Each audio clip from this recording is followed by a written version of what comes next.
Welcome everybody to Nerd Report. This is Lewis here. Yeah, it is Tuesday. It's the calm before the storm, folks. Hopefully it's exaggerated, or hopefully somehow we avoid all the winds and all the expected possible fires to reemerge here in LA. We've had enough, Mother Nature. Just leave us the hell alone. We've experienced bad air quality, looters, incompetent um, government. Everything is happening here in LA. We have a press conference we're going to go through and a few more updates. And it is possible that after this stream, things are going to go crazy, man. Like, unfortunately, hopefully, this is my last middle of the fires broadcast and it stays this calm, because there is a perception out there and it does look like things have calmed down as far as the fires are concerned, but there is an expectation that they're going to come back, and they're going to come back in a very strong way. 80, I heard up to 80% for sure. We saw the Ventura fire start last night, some evacuations. San Bernardino had some problems, and tonight the winds are going to come back at a really strong pace till Wednesday. We're supposed to be at an alert till Wednesday around 6 o'clock, but I'll be in the middle of that, unfortunately. But folks, I understand that you all are concerned for me, but I can tell you right now, be more concerned about those in the epicenter. Of course, Palisades, but there's also San Bernardino and Pasadena and stuff. The aftermath. I'm good right now. I am good right now. There is a possibility fires may get near me, but even if they're near me, I'm still good and everything. And luckily, uh, where I'm at, it is not. How would I say? It's never really been a fire danger. Okay, it's never really been a fire danger where I'm at. Okay, so that would be something crazy. What's up, cultural call out? Nerd Report, my favorite. There you go. Don't forget to subscribe, folks. Let me get this here. I'm gonna do this. I don't know how long I'm gonna be on everything. And I gotta be honest, as usual, I am not feeling too well, and it's because of the air quality. So bear with me, folks. Bear with me. Let's see right there. Could you all hear this? Shoot.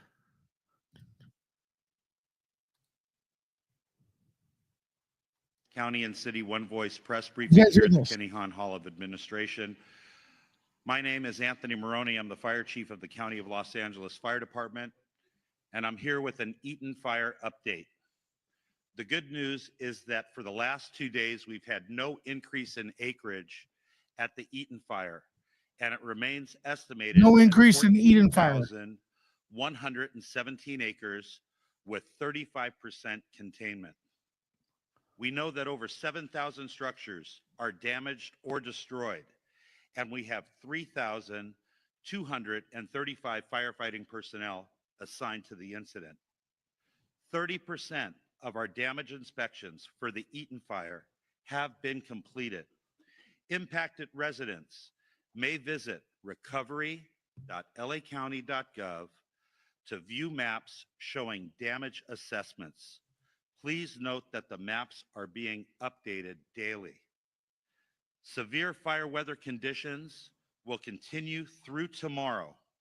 The worst winds are predicted today for the late afternoon and into Wednesday. Okay, it is not late afternoon here yet. Stay tuned. I will report if they're here.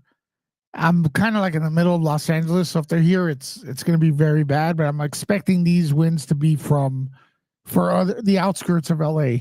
I'm not sure yet, because honestly, the weather people have been all over the place with the reporting. But if you're in LA, let me know if you're experiencing high winds right now. Is prepared. The anticipated lacounty.gov to view maps showing damage assessments. Please note that the maps are being updated daily. Severe fire weather conditions will continue through tomorrow. The worst winds are predicted today for the late afternoon and into Wednesday. Please be assured that the Los Angeles County region is prepared. The anticipated winds, combined with low humidities and low fuel moistures, will keep the fire threat in the LA region critical. I ask all Los Angeles County residents in wildfire-prone areas to understand that the necessary public safety power shutoffs are going to prevent our next fire from starting if we have down power lines. I know that this is a challenge, but it is necessary for our collective safety. I ask that our unhoused neighbors. Okay, let me tell you right now, I'm going to offer commentary because I do believe in calling out people as they go. This is what they do in this state. They don't take care of the problems like the homeless.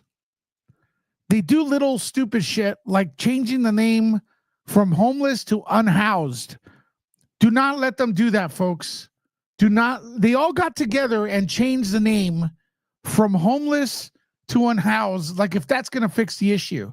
They literally, from one day to another, all downloaded that word to use as the PC word. Never use that word. Do not bend to them. It's homeless. This is woke bullshit. And it doesn't even make a difference. It doesn't even make a difference. Well, unhoused homeless, why? They're wasting resources. They send out a memo. Call Hispanics Latinx.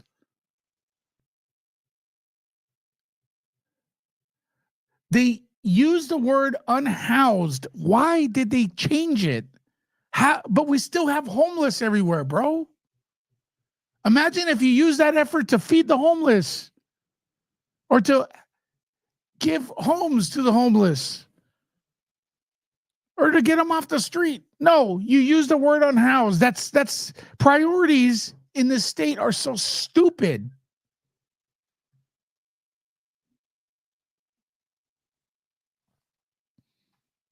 Well, now it's considered offensive to say homeless.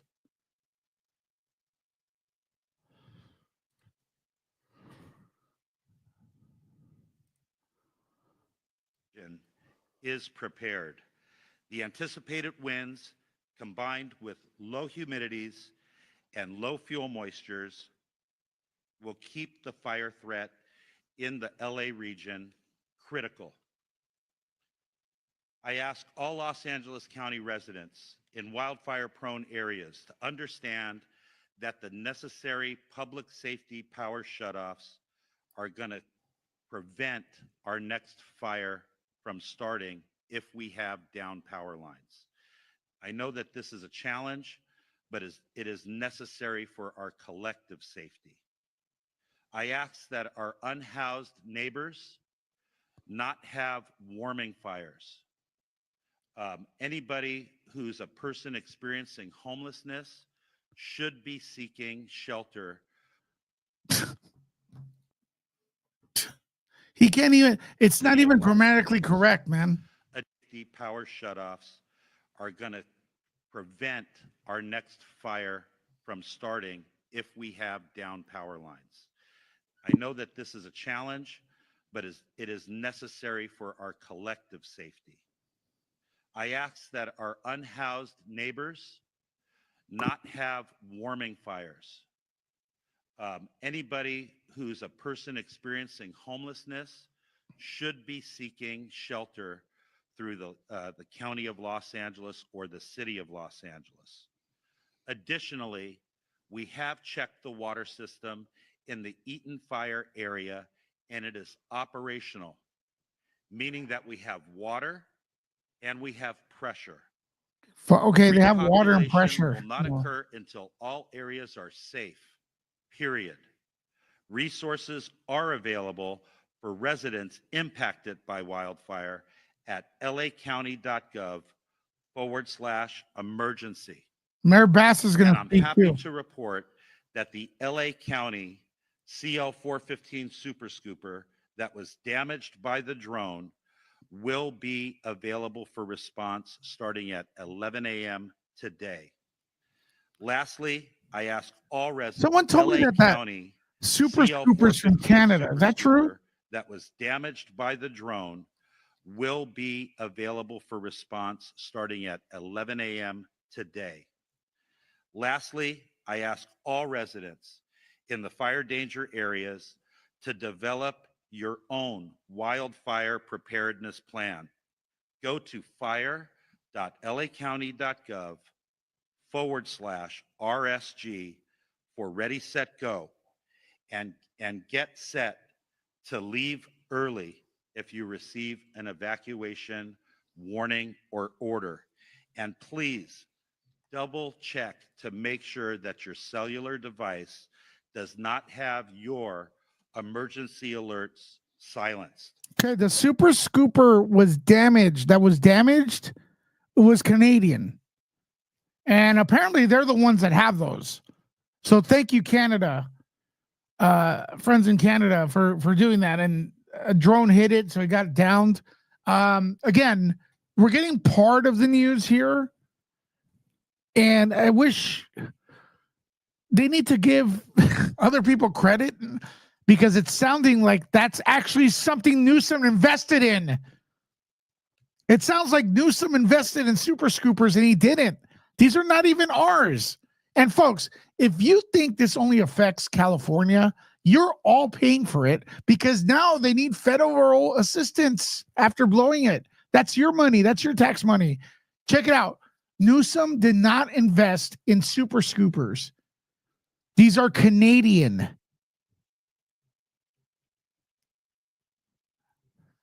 Let that sink in. They won't say it because it's embarrassing for California.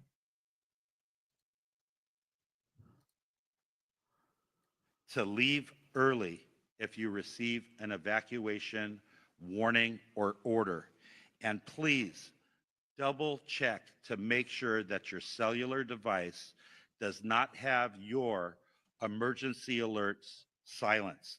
I would now like to introduce Jerry Magana, Deputy IC, CAL FIRE, Incident Management Team 2. Okay, folks, check it out. I'm gonna be going on location if there's trying to get the news on location for you. Better coverage. Yesterday we had a police officer here. We're gonna get more people. I know Jules is working on a guest and everything. Make sure to subscribe right now, folks. I really, really appreciate it. A lot of new people are now part of Nerd Report. Do me a favor, double check that you are subscribed. If we get 5 more people to subscribe, we're almost at 72,000 subscribers as we speak. We get there right now. Thank you very much. Thank you, Chief. Good morning. My name is Jeremy Gagne, representing the incident management teams for the Palisades and Eaton Fire. I just wanted to once again thank the partners and cooperators for all of their continued teamwork with these incidents. We couldn't do it without each other and without the support of the community. As mentioned, for both fires, I just wanted to continue to stress the fact that it is important that the public stay informed on the process and what is happening each day on these incidents. With all of the press briefings that are given, a ton of information is being put out there. Just please make sure that you are aware of the information for your impacted area. As a whole, for both incidents, DINS inspections continue and will be thoroughly processed to get the latest information out to you so that you have the ability to gather that information and move forward within your process.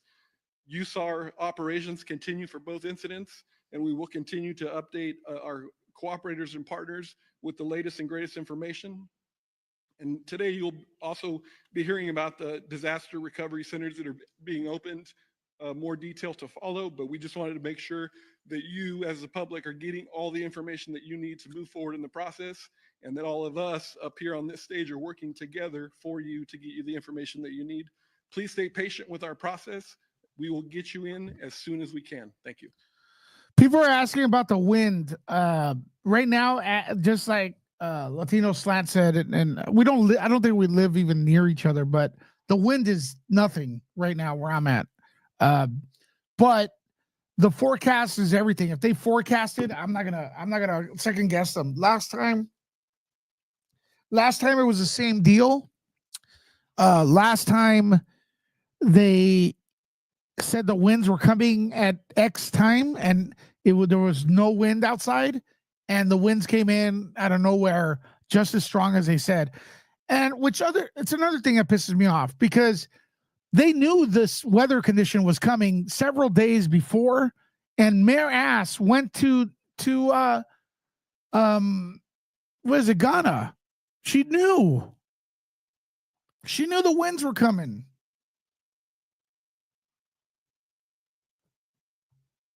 You know?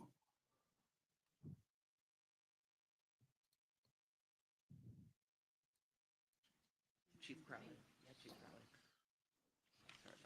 Okay. Well, good morning, everyone. Kristen Crowley, Los Angeles City Fire Department. She's Fire coming out Chief. well out of this. Mayor Batts and I recently conducted an aerial survey of the impacted areas. Our focus was on evaluating the size, the scope, and the complexity of these fires to gain a full understanding of its total impact on our communities. This assessment was essential as we begin planning and prioritizing resources and support needed to make sure that we can facilitate in the recovery efforts here and now. Our goal is to address both the immediate challenges and the long-term needs of those infected by these devastating events. Yesterday, I also had the opportunity to meet with our international partners from Mexico to express our heartfelt gratitude for their assistance. The outpouring of support from both near and far, I tell you, is absolutely remarkable.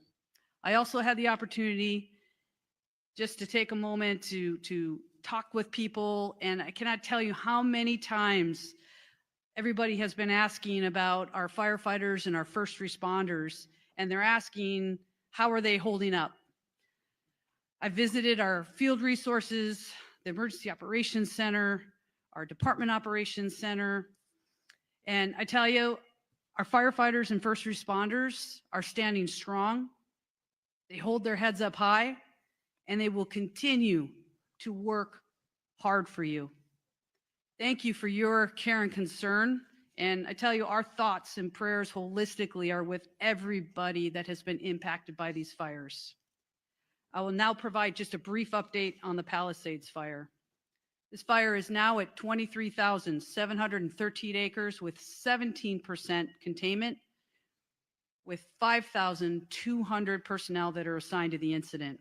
Firefighters will continue to work tirelessly throughout the day to increase containment lines, prevent further spread, and address any flare-ups. The Hearst fire, 799 acres at 97% contained. Now, to all of those who have lost so much and to those who still have not returned to your homes, know that everybody involved in this incident in the Los Angeles region is focused on you. I want to express my heartfelt gratitude to the community that has given so much back to those impacted, as well as to our LAFD. And thank you to the LAFD Foundation that provides vital equipment and funds critical. They fund critical programs, tools, and equipment to help the LAFD save lives and protect property. You heard Chief Maroney say it already, but I think it's very, very important that I reiterate these points. Life-threatening and destructive and widespread winds are already here. For this significant wind event, we are taking an aggressive lean-forward posture, and the LAFD has staffed all available resources, strategically placing fire patrols and engines in the unimpacted high fire risk areas in the city. We are carefully managing our operations to ensure that we can quickly respond to any new fires, in addition to the increased call volume across the city of Los Angeles. I urge, and everybody here urges you to remain alert as danger has not yet passed. Please follow all evacuation warnings and orders without delay and prioritize your safety. Thank you. I would like now to introduce our next speaker, Los Angeles County Sheriff Luna. Good morning, and thank you, Chief. Our Los Angeles County Sheriff's Department personnel deployment stands at approximately 1,300 this morning. And again, remember, we are working different incidences throughout the county, primarily the Palisades fire for the county portion of it, and then the Eaton fire as well. Many of our deputies haven't had days off. They're on 12-hour shifts. So I really appreciate. We had a deputy on last night. Did you guys watch it? Let me know in the comments. We had one doing live Q&A for us, Officer Bob. Let me know if you guys saw it. Also, folks, we are reaching 72,000 subscribers. We could reach that right now. If you hit the subscribe, there's a button on the top that says subscribe. We could hit that. Please introduce yourself as soon as you subscribe in the comments, and I'll say hello to you and welcome you. Away from their family. We have approximately 234 officers from the California Highway Patrol. Sean DeRee, the commissioner of the CHP, was kind enough to give us more bodies as of yesterday. We also are being assisted by 16 agents from the Drug Enforcement Administration, and they're not working narcotics. They are here assisting us, and we're getting calls from a lot of our law enforcement partners, so we're very grateful that they're here to assist us. We have well over 600 National Guards personnel that are deployed to not only the Los Angeles County Sheriff Department areas of responsibility, but the Los Angeles Police Department, Pasadena, Santa Monica, and other places as well. Evacuation orders, we have approximately 88,000 residents that are still under evacuation orders. And regarding evacuation warnings, we have approximately 84,800 residents that continue to be under warnings. There is a decrease in these numbers, but as our fire partners have stated, it is still very dangerous for the next 24 hours. So we're keeping a very close eye. That's why we have not downgraded the number of personnel. If fire tells us you've got to go here because the wind's blowing this way and we need to do evacuations, that's where we are going. I just want to remind everybody that the last time we had to evacuate people under an order, our deputies very heroically saved many people's lives, and they had to rescue people. And a lot of the people that were rescuing who waited till the last minute to leave the order or the evacuation order, many of them had significant burns on them.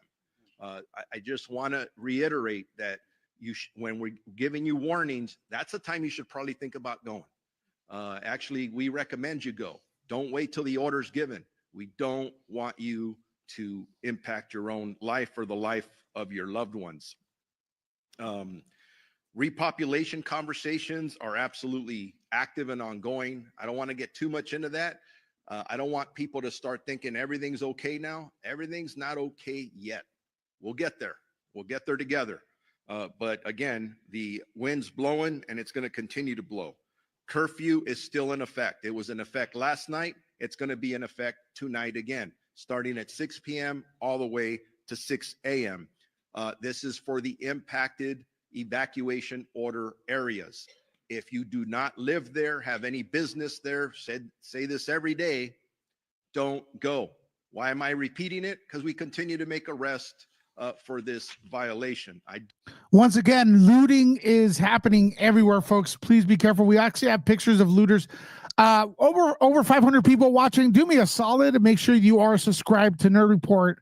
We're reaching 72,000 subscribers. Also, folks, if you want to support the channel, you could do so with a super chat, Cash App, super sticker. Our mods are sharing those links. I'm trying to get a crime app, an app that will tell me about the crime and calls happening around anywhere, my neighborhood, where the fires are. If you guys want to pitch in for that, it'd be great. It costs $40 It costs $40 a year, and I download the app and then bring you all more crime stats and stuff like that on the fly. And I think it'd be very interesting for our true crime segments here on Nerd Report. So if you want to contribute to that, today's donations go to that app to better the channel. Thank you. Please stay away from there. We understand that our residents want to go back to their homes, but this is a disaster area. Chief Maroney mentioned it. As soon as it is rendered safe, we will try and prioritize getting you back home. We understand that is important. Regarding arrest, we had a few more arrests overnight. Our total, when I give totals, this is for the LA County Sheriff's Department area only. It doesn't count LAPD, Pasadena, and other agencies. We are up to 39. 39 that's arrests. 33 in the Eaton Fire area and 6 in the Palisades area. Eaton, we have 9 curfew arrests and 2 for drone incidences. Please do not fly drones in these impacted areas.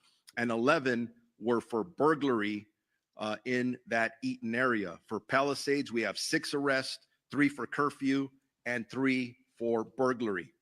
Last night's total arrest, 1 arrest for curfew violation and carrying a loaded weapon. Thank you, Fuzz. Again, I'm repeating this, and it keeps on happening. If you are carrying narcotics and a gun, you shouldn't do it anyways. You shouldn't absolutely. Why is anybody carrying that stuff in the middle of the fires? What are they planning to do? Fuzz, the Piney, thank you for that donation. Thank you. Hearts for Fuzz. Evacuation order areas where there's a curfew with those items, because you are likely going to get arrested by our deputies. They're being very proactive, and you're going to get arrested. Blue collar versus white collar crimes. You've heard it over and over. We're not just looking for burglars and looters committing crimes on the street, but we're also focused on anybody who's involved in any kind of scam, whether you're asking for donations for pets or whatever you think you're doing to make money. You know, what about the scam of asking taxpayers for money to fight fires and then not funding the fire department? Is that a scam? I'm asking for a friend. What do you guys think in the comments? We're telling you, don't do it. If you think you're a victim of this, notify us immediately. Moving on, search and rescue operations. Based on our grid searches, this is information that when we concluded last night with our search and rescue teams, we have searched approximately 3,654 properties in the Altadena area thus far. Yesterday, we searched 1,800 properties in Eaton. And we also have been working with teams that are coming in to work on the Palisades to begin searching for remains as well. So this operation continues. It's active, not easy work. And the good news was that no other remains were found yesterday. Hopefully that happens again today. We don't want the death toll to continue to go up. So the death toll stands at 21 for the sheriff's areas. Does not include LAPD or Pasadena. That is a total of 16 in Eaton and 5 in the Palisades. We are actively working 24 missing person cases. Wow, that's sad. 18 in the Eaton area, 6 in the Malibu area, all adults. As I conclude, to get any updated information, lacounty.gov for emergencies. That is updating on evacuation orders, evacuation warnings, road closures, and for all of our community members who desperately want to get back into their houses, as we back off of orders in the warnings, look at that website. That'll give you the most updated information. And donations, Emergency Network Los Angeles. I continue to be absolutely amazed with our community. All the positives, they want to donate, they want to help. That's where you go. Thank you very much. And I'm introducing the Los Angeles Police Chief, Jim McDonald. What do you think of the speeches, folks? Listen, it's going to get hard. It's going to get worse tonight. Folks, I'm going to be here for you. I'm going to be here giving you information. And be here for me as well, folks, because I do have my mom to possibly evacuate. So, I mean, I'm laughing because it's a nervous laughter, obviously. So I think we'll be safe, but I always love your advice of how to do things. Last time, the alarm sounded for me to evacuate. You were here with me and I was about to do it. But then they said, it's not a real thing, thank God. But thank you. I'm just giving you all the latest stuff and also letting you all express your opinions. All right, you guys, I try to be as nice as possible by letting the speech flow in the comments, as long as you're not offending someone or being ridiculous. And I think we've been doing pretty well. So if you want your voice elevated, join Nerd Report. Subscribe right now, folks. Quick thing, because I'm being asked this question. If a lot of you are concerned seeing police cars up and down our freeways and their lights and siren on, don't let that alarm you. Whether it's sheriff cars, LAPD cars, CHP cars, we're responding in tandem as they're being requested by the incident commanders to respond to several different locations. Those are your tax dollars at work. Our men and women working their butts off. They're getting to one place to another as quickly and as safely as possible. Now Jim McDonald's coming up. Huh. Okay. Well, good morning. I just want to let everyone know that as we enter into another period of dangerously high winds, we remain deployed and ready to assist with any additional evacuations should that need arise. While peak winds are not expected to be as strong as last week's wind event, they still pose a tremendous threat. And if you're asked to evacuate, Just so you know, even any winds always sparks fires. So it doesn't have to be as strong as last time. as they are meant as a life-saving measure. As has been the case over the last few days, LAPD is focused on maintaining your safety and the safety of your properties as we move forward. As far as deployment goes, LAPD officers are still performing increased patrols in the areas impacted by the fires, and we ask for your continued cooperation, especially with our officers who deployed at various checkpoints throughout the evacuation zones. We understand the frustration and your desire to see your homes firsthand, but until CAL FIRE tells us that the impacted areas are safe for repopulation, we can't allow you to return. For the upcoming 24-hour period, LAPD will continue to deploy approximately 750 officers to the impacted areas with support from the Los Angeles Airport Police, Port Police, and the National Guard. They have 200 soldiers assigned to the Palisades event, and we're certainly grateful for their support. We're supporting the fire area with these badly needed resources while continuing to respond to calls throughout the city. I'd like to thank our LAPD officers and everybody who's represented by those who are standing here today, who are working on overtime away from their homes and families, going the extra mile to keep Los Angeles safe. On the missing persons front, we're still actively investigating all reports of missing persons and have dedicated resources to these efforts. As of this morning, we have 34 people reported missing. 21 of them have been found safe. Of the 13 remaining, 2 have most likely been found deceased, but have yet to be positively identified. 11 remain unaccounted for. In total, 3 fatalities that are fire-related. 1 fatality died at a hospital but was not reported missing. On the arrest front, we've made 14 arrests. Failure to obey curfew were 3 of those. Impersonating an officer, 1. Impersonating a firefighter, another. Oh, now we have someone impersonating a officer, folks. Ladies, please be careful out there.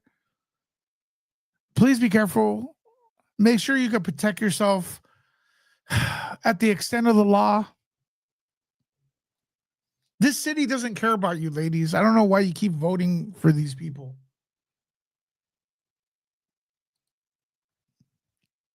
Closed emergency area 2, DUI 1, vandalism 1, possession of ammunition and burglary tools another 1, burglary 2, and conspiracy to commit burglary 2 additional. We have 3 noteworthy arrests throughout the, although outside the fire zone, very significant to our efforts as we continue to battle fires that threaten our community.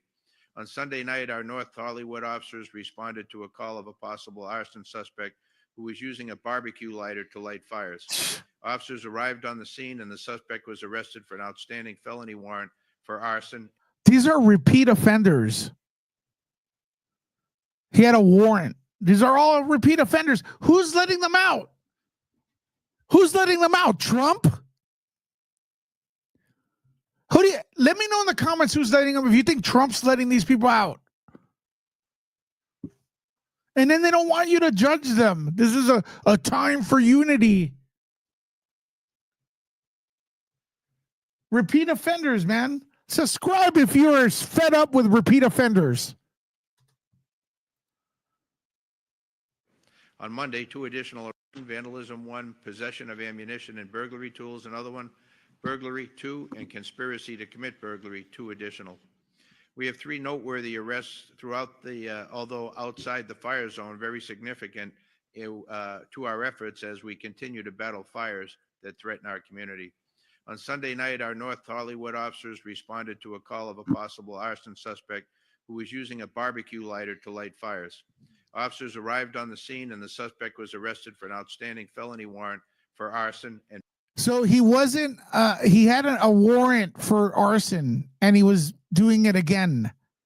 Subscribe if you're done with repeat offenders, folks.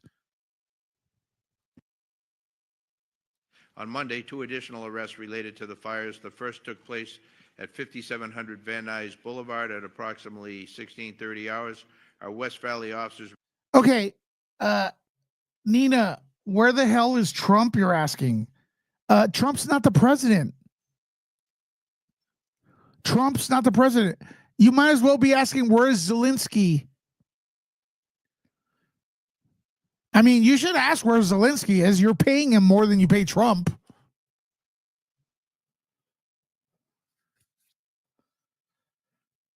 Thanks, all the new subscribers. Introduce yourself in the comments.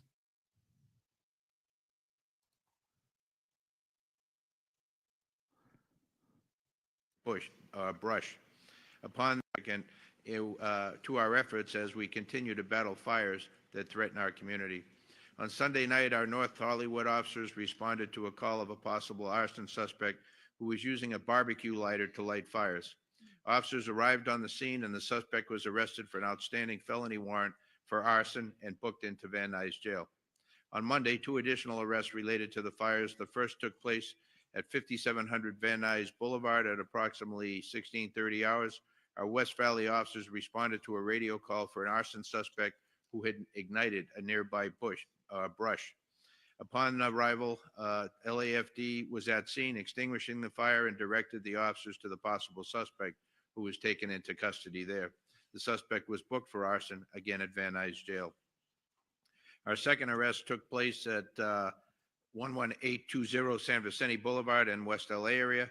Officers responded to a radio call of an arson suspect at the location who had ignited a nearby trash can, which was extinguished by the LA City Fire Department. Citizens directed the officers to the suspect location, where he was then taken into custody without incident. Video from local businesses showed footage of the suspect starting fires in that area. He was booked into our jail for arson. On looting front, excuse me. Nina, are you seriously blaming Trump? Or are you trolling? At least a little empathy would be nice. He's just ignoring the whole situation and he's the leader. Who are you talking about? Who are you talking about? Let me know in the chat. Should Trump, is this Trump's fault? Let me know in the chat. I'm confused. Okay, I read it wrong, Nina. Let me know. Let me know what you meant. Crime against property. It also takes away any sense of security from evacuated residents, and certainly it's not being tolerated at all. LAPD officers are working around the clock to prevent looting in impacted areas and will identify and apprehend those responsible. However, we cannot do this alone. We need your help. And as you heard from the accounts I gave you, it was residents of our city and county who have stepped forward, made observations of people lighting fires, called the police, we responded, and were able to take them off the street. So thank you for those who have been involved in that, and I ask for your vigilance for as we move forward.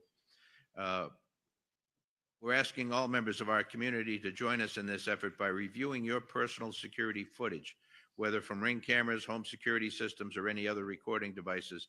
Even seemingly small details can make a big difference in our ongoing investigations. If you notice anything suspicious or potentially connected to these incidents, please report it to us immediately, and you can do so anonymously through Crime Stoppers by calling the LA Crime Stoppers at 800-222-TIPS or by visiting LA Crime Stoppers. Latino Slant, thank you for that super chat. By the way, Latino Slant is awesome. So make sure to subscribe to his channel as well. I know we have a lot of people in our community already there. Very straightforward guy, very nice guy, very calm, collective. I'm more of a spaz than he is, but we agree on a lot of stuff. And he says, need you on the slant as a special guest to go over all of this for the Crowded app. Orale. Okay, listen, just tell me what's up, man. I'll be more than happy to go there and everything. And yeah, dude, thanks for the invite. And thanks, Latino Slant. Every donation goes to the crime app I'm trying to get so I could figure out all the crimes around the neighborhood and or wherever I'm at, and to see if people are looting. I could actually get minute by minute reports on people looting. So it's a $40 app. I'm almost there if you guys keep sending in your super chats. Provide information Preferably regarding the PayPal. Palisades fire by submitting tips by texting ATFLA to 63975 and then follow the link to be able to create a report. Our collective safety depends on the partnership between police and our community. Together we can ensure that those responsible for these crimes are brought to justice and that our neighborhoods remain safe. Sheriff Luna talked about the curfew. Likewise, in the city, the curfew order will remain in place tonight from 6 p.m. to 6 a.m. And unless you're public safety personnel or disaster workers, you have no business being at these locations. And if you are in those areas. Okay, listen, Nina, you're saying that he shows no empathy. He just blames people. Are you, when you say he, be more specific, because there's a lot of he's involved. There's a lot of she's involved.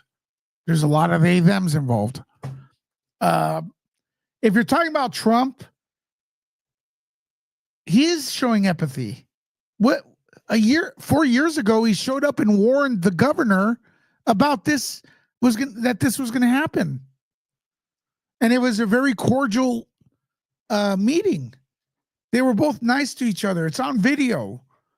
He told them he'll help the funding if you get this stuff fixed, which is like the forest was drying up and it creates fuels for fires and the reservoirs are dry. He was warned. So now this happens. Of course, he's pissed, and I totally back him up. He is showing empathy because you know what? It doesn't matter. California will vote for Gavin Newsom tomorrow again. He won't win as president because America's smarter than California. But Californians will put him in. Mayor Bass will win again in LA. I know you guys think I'm crazy, but that's what we do here. That's what we do here. And I want to let you all know, people who are not from California, press 1 in the comments. Because if you think you're not paying for this disaster, you are. Because every time the governor messes up, he gets federal funding. You know who funds the feds? We do, through our taxes. You do, even if you're in New York, even if you're in Chicago, Florida, Texas, wherever. You are paying for Gavin Newsom's mess up. All taxpayers. So if our leadership messes up, you pay for it. So do we, but you pay for it too. Hair gel. There you go.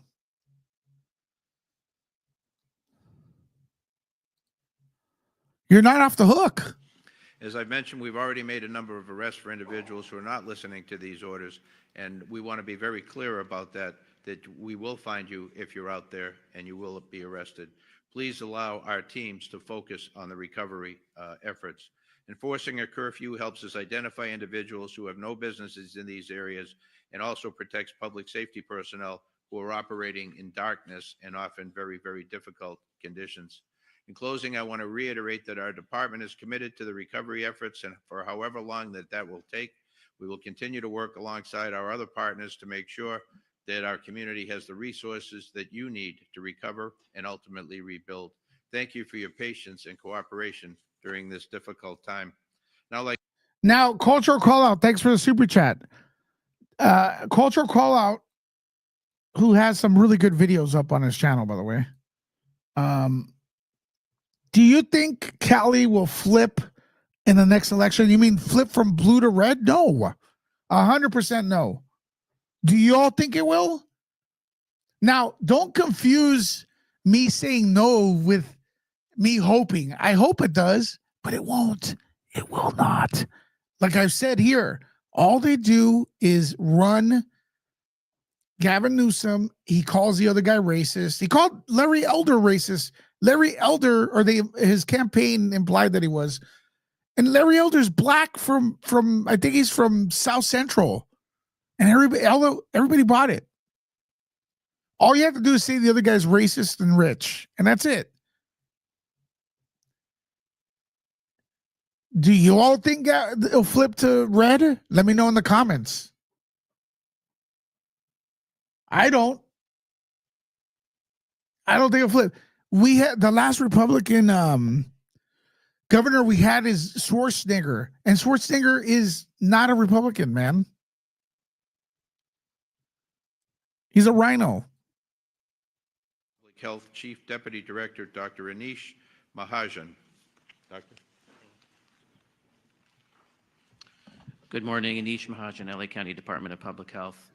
I want to begin by sharing our heartfelt condolences and extending our deepest sympathies to those who have lost their homes and endured profound devastation caused by the fires.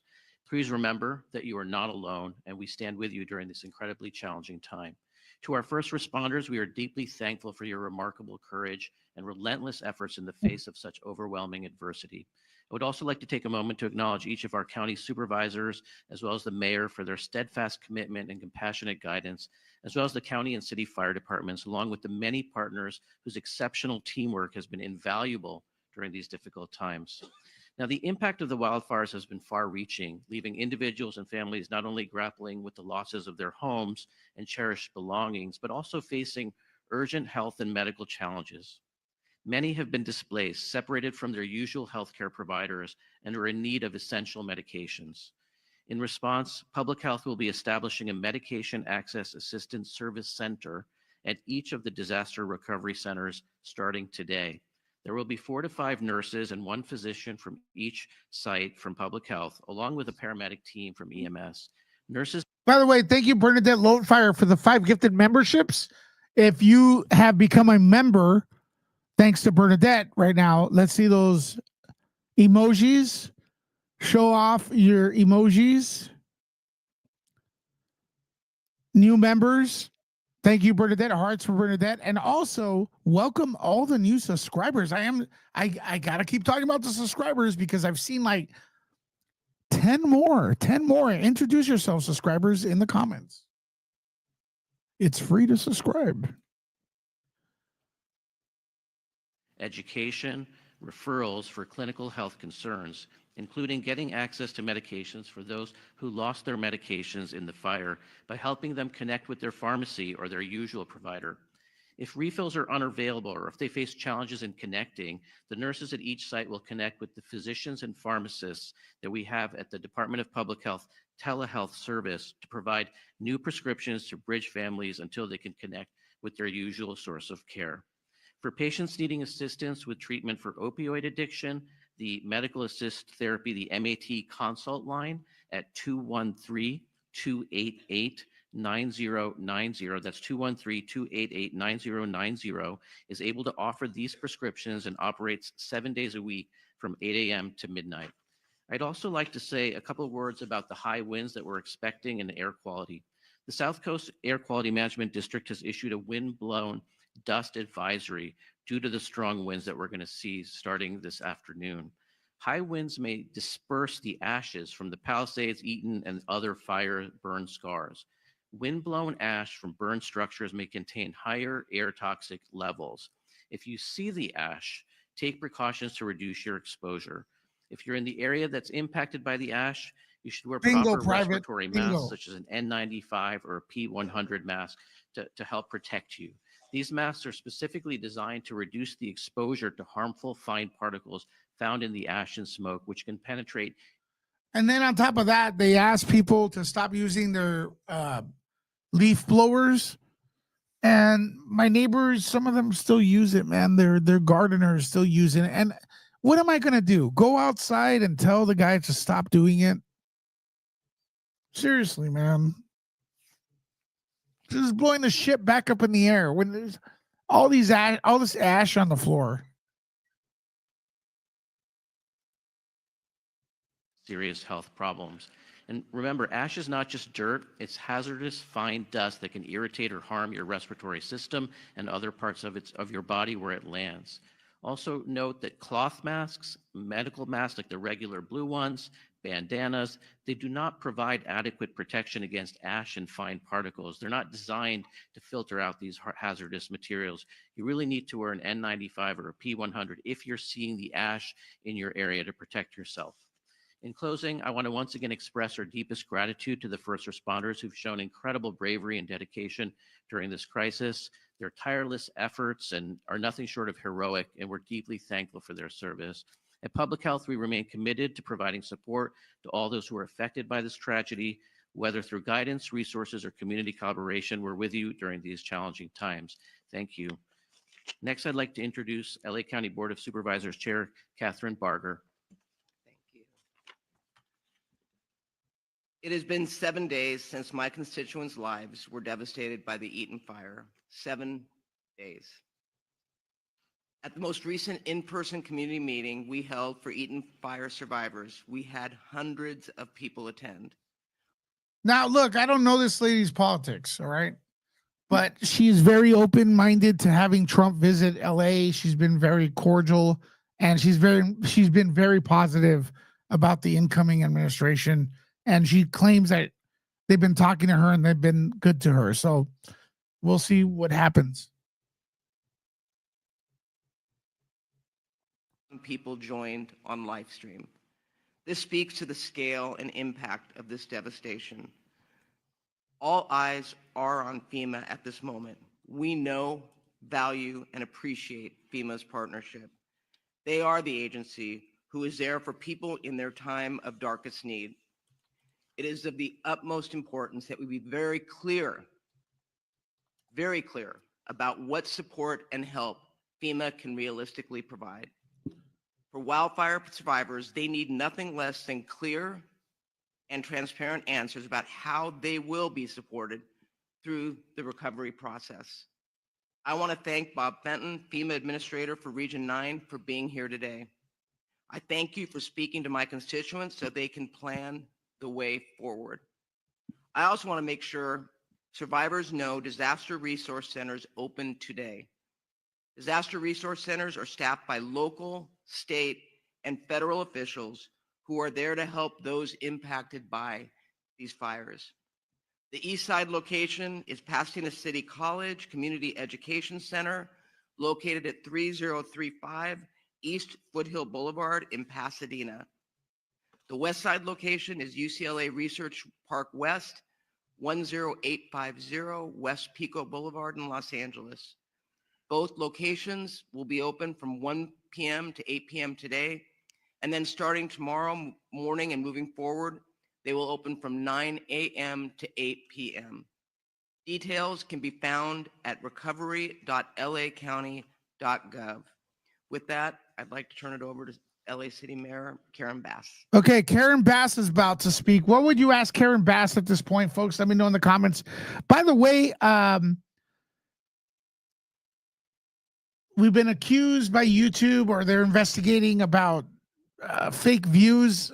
Make sure to keep the comments going and the discussion going in the comments, so we could prove to them that you all are not fake viewers. Can you guys do me that favor? Thank you.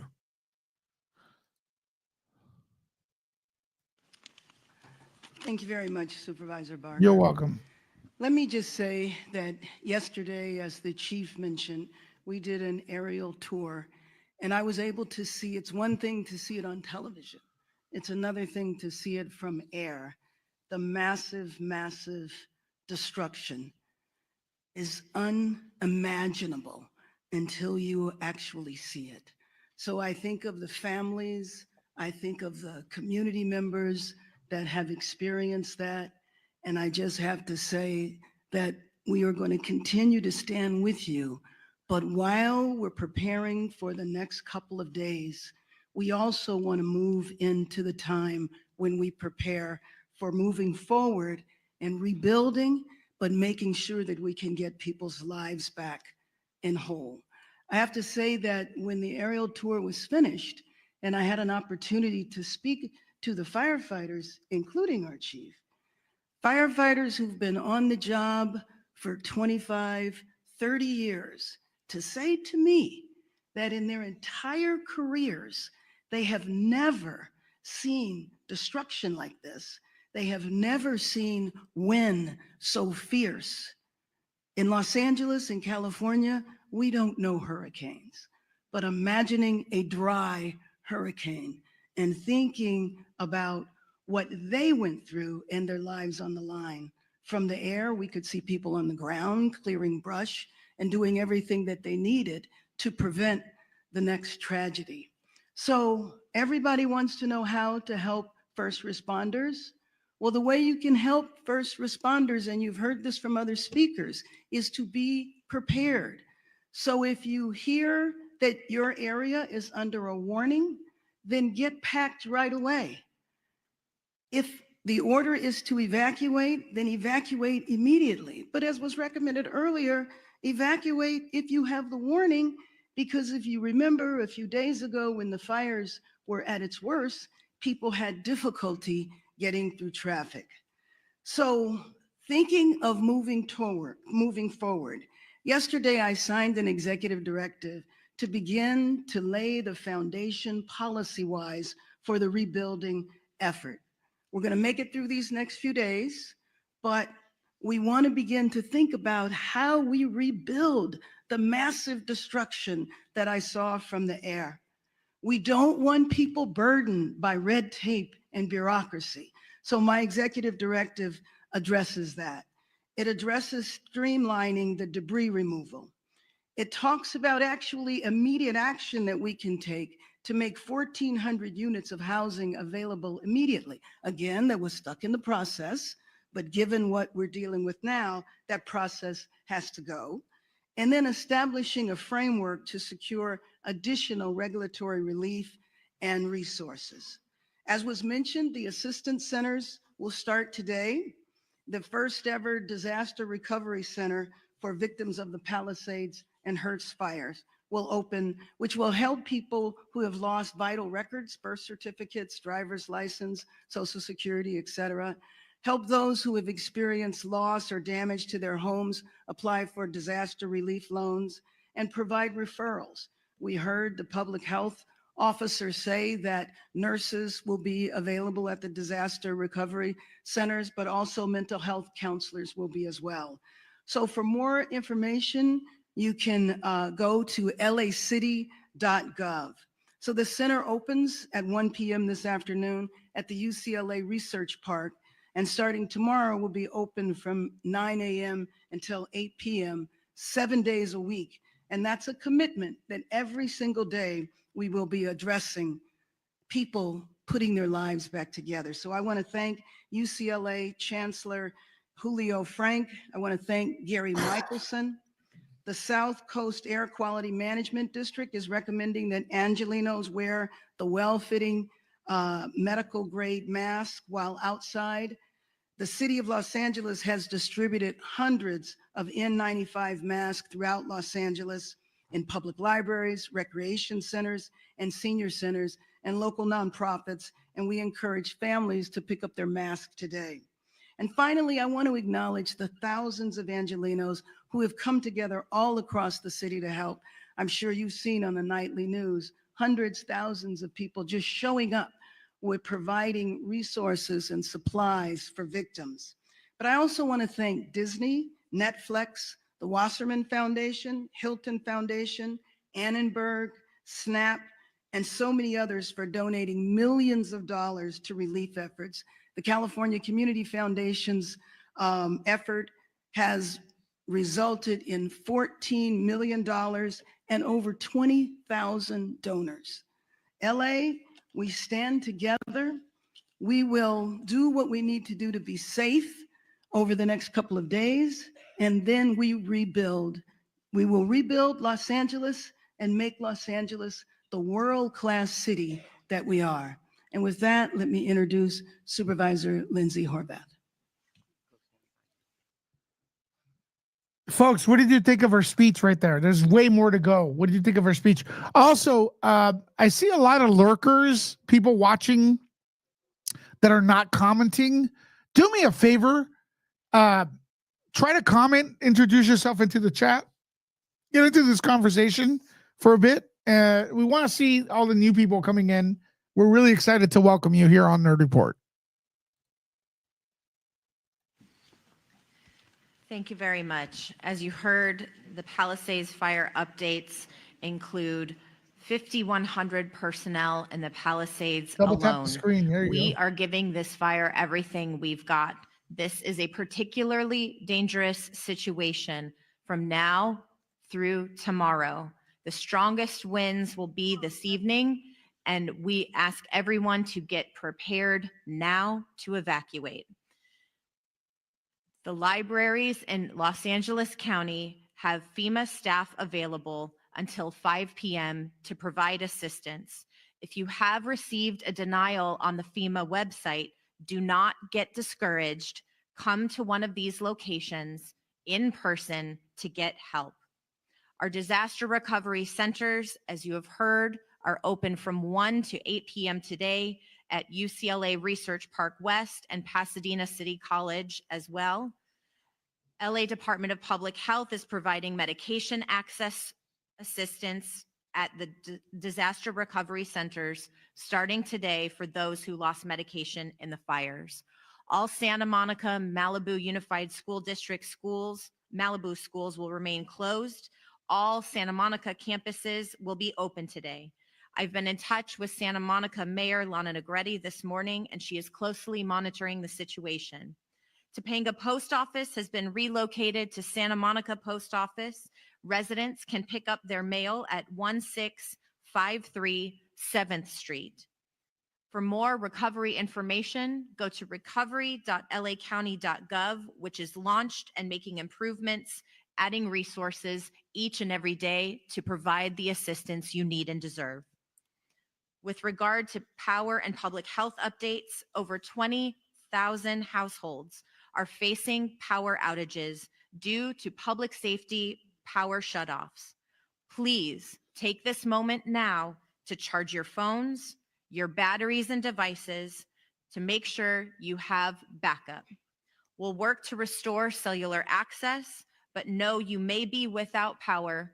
Please plan ahead. By the way, I don't even know she's here. Want to thank Jennifer Marie for the Cash App. Thank you, Jennifer Marie. I don't know if she's here, but next time, remind me to say thank you for the donation, Jennifer Marie. Power outages that we're predicting, please use your resources. It is unlikely that power will be restored in the Topanga area during the red flag conditions, so please be prepared. Los Angeles County Department of Public Health is providing N95 masks at all LA County libraries. Do not drink water warnings for Waterworks District 29. Please know that bottled water is being distributed at Malibu Equestrian Park. Do not drink water warning for 90272 zip code and the area north of San Vicente. Bottled water is being distributed for this Water's region at the contaminated, Westwood folks. Recreation Center and adjacent to the Brentwood Country Club. Our LA County emergency proclamation will be ratified at our board meeting later today. This cuts red tape for the county to provide resources as well as to receive state and federal assistance. It prevents price gouging. This includes on rent and housing options, which we know have been impacting people's ability to have shelter. It also includes other ways people are taking advantage of this disaster, and these will not be tolerated.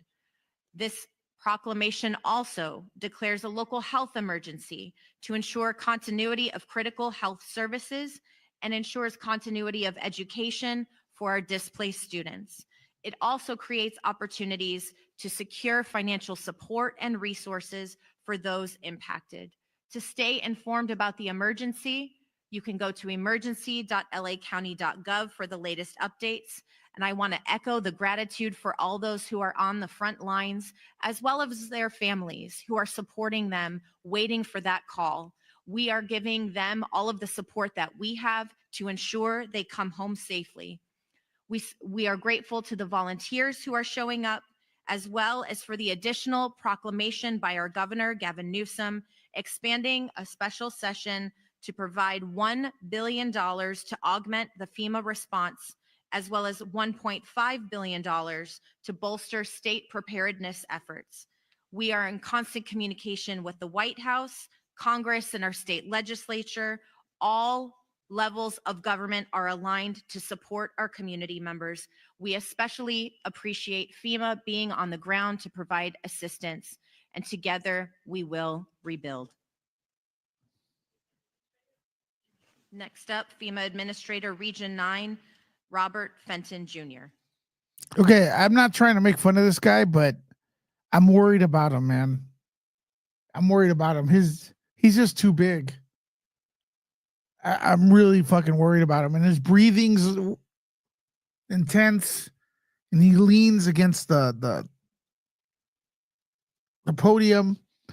He seems like a nice guy, but man, I don't know if he has health issues or what.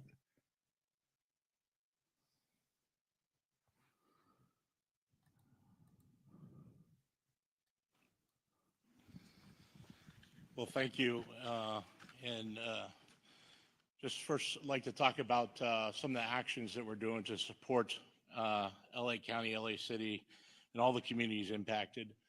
Our first area is focusing on the response and making sure that all the resources are here that are needed to support the firefighting and ensuring that we're reimbursing all the costs incurred with that effort at 100% as the president directed.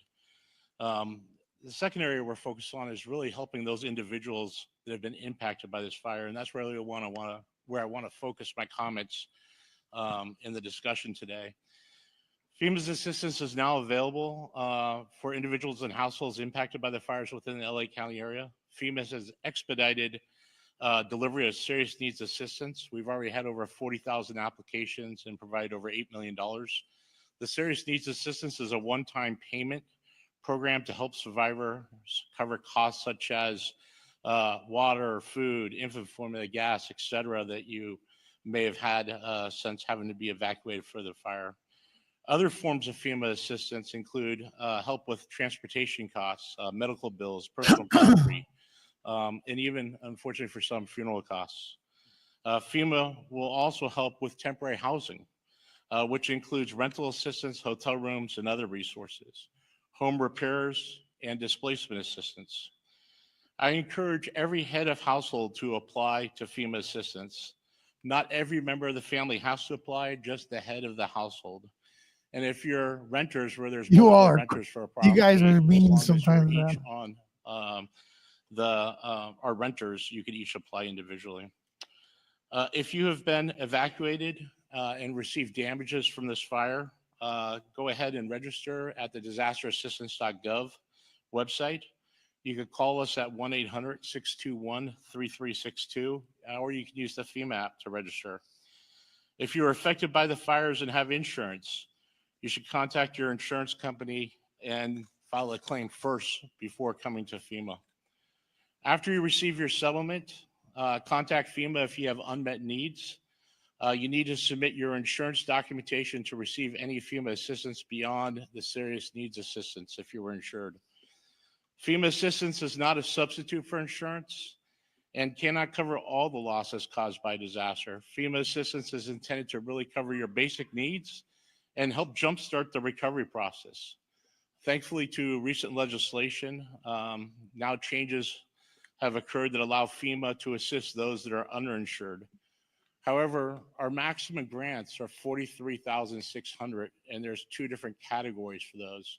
So that is the maximum assistance we can provide. There's other federal agencies such as SBA that could do low interest loans, and there'll be other forms of assistance to help with some of those unmet needs.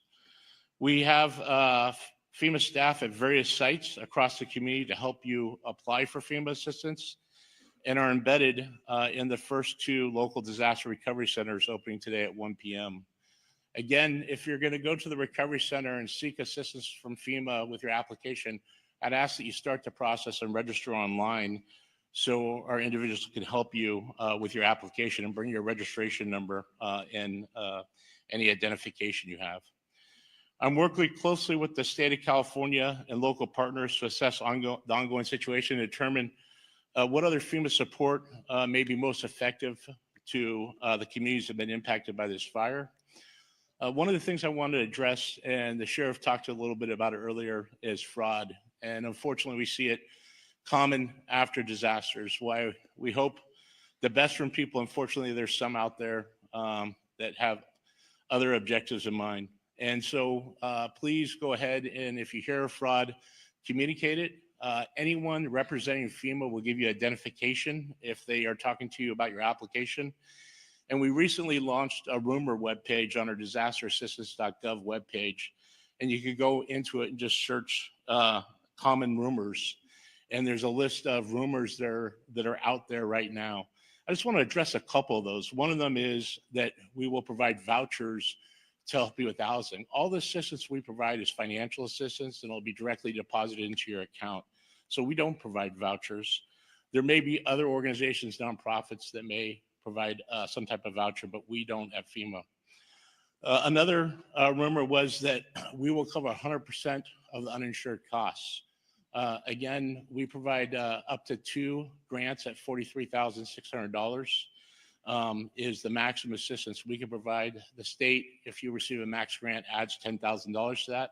There's other federal agencies that can provide assistance above that, but we will only help those that are underinsured, and we can't duplicate benefits from those that are insured. The 100% in the President's declaration was specific to emergency costs for fighting the fire and for the debris removal, which we'll be focusing on in the days ahead, as the mayor outlined in some of her executive orders. And then everyone needs to go ahead and submit an application in order to receive assistance, and needs to make sure they have a registration number. And if you need help, should go to those recovery centers. Lastly, we continue to financially support all the costs associated with the response to the fires.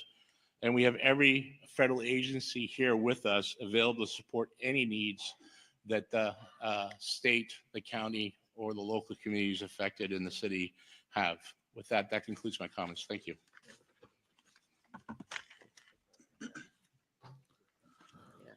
Thank you. And Chair Catherine Barger thanks the following elected officials for being here today, showing up and showing their support. No questions? We have Los Angeles County Supervisor of the 1st District, Hilda Solis, Los Angeles County Supervisor of the 2nd District, Holly J. Mitchell, Congressman George Whitesides, and State Senator Sasha Renee Perez. This is the end of our press briefing. We will do one-on-one briefings.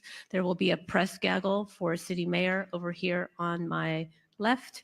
And for other one-on-ones, please approach and we will What do you connect guys think to of the that? All appropriate right. So speaker. just a reminder, this is all fair use. We are responding to news here on Nerd Report. We're commenting, responding, putting our take. Now, Biden's about to speak. Folks, are you ready for this one? That's okay. She's a real tough guy right there. You're All right? Okay. Can you guys hear us? Yes, we can hear you. All right. Well, look, we're headed into the second week of wildfires out in California. You guys hear him? These wildfires are the worst in California history.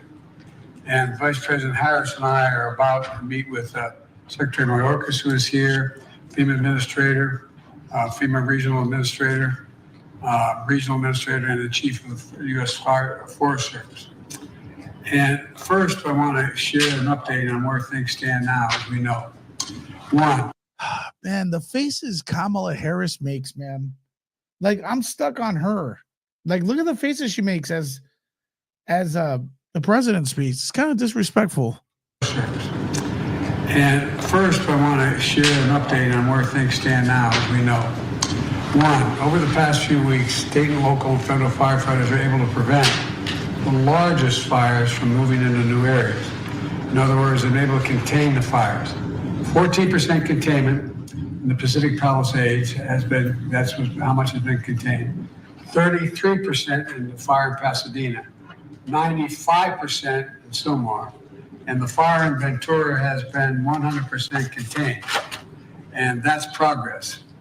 That said, it was a heartbreaking weekend for a lot of people in Los Angeles. Ash was raining down like snow. Homes burned to the ground. Thousands of those homes are gone, and we learned we lost more of our fellow Americans. So let's say again to the people of Los Angeles, we're with you. We're with you. And, although the federal government is going to cover 100% of the cost for the next 180 days for things like firefighter overtime pay, debris removal, temporary shelters, it's going to cost tens of billions of dollars. That's your money. That's your money. So, look, it's up to you to decide. Could it have cost less? Could it have been contained a little better? That's up to you to decide, folks. People outside of California. By the way, Shelly, I wanted to thank you for the other day for that very generous super chat you gave us before we ended the channel, the live stream, actually. So thank you so much, Shelly. Once again, supporting. Hearts for Shelly in the comments. Also, Jennifer Marie. To get Los Angeles back to where it was. So we're going to need Congress to step up to provide funding to get this done. And we're going to get that done, God willing. Over the next few days, we're expecting strong wind gusts that could move, more fires, more fuel for fires. So wind gusts are coming. That's what he said right there. I'll be reporting on that if it happens. More fires, more fuel for fires. And I'm continuing to direct the federal government to do everything possibly can to help California. I've sent equipment to Los Angeles, including helicopters, tanker planes, and fire engines.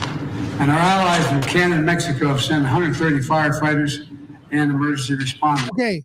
Thank you, Canada. Thank you, Mexico. It's a shame that they're using this as a photo op and as a political motives. Okay.